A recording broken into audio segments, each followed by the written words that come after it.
Palais Léon-Bar, restons-y pour parler du dépôt du rapport général de contrôle de l'exécution des lois de finances exercice 2015 par les membres de la Cour des comptes. La délégation a été conduite par Gilbert Ngoulakia, le président de cette juridiction. Reportage. Organisé en application des dispositions de l'article 76 de la Constitution relative à la loi de finances et dans le cadre des missions d'assistants du Parlement en matière de contrôle de l'exécution des lois de finances assignées à la Cour des comptes, cette rencontre entre les honorables députés et les membres de la dite Cour a permis au premier président de cet organe de contrôle d'édifier les représentants du peuple sur l'exécution de la loi de finances exercice 2015.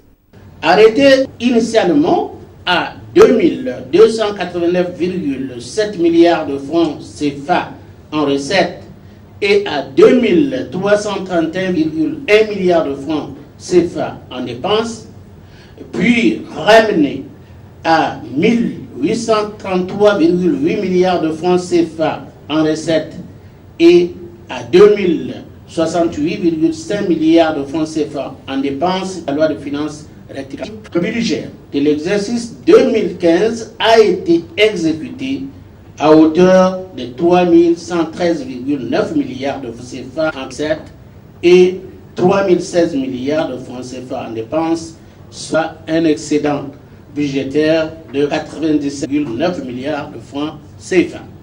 Cette rencontre qui s'inscrit dans le cadre des relations complémentaires entretiennent les deux institutions s'est achevée par le dépôt.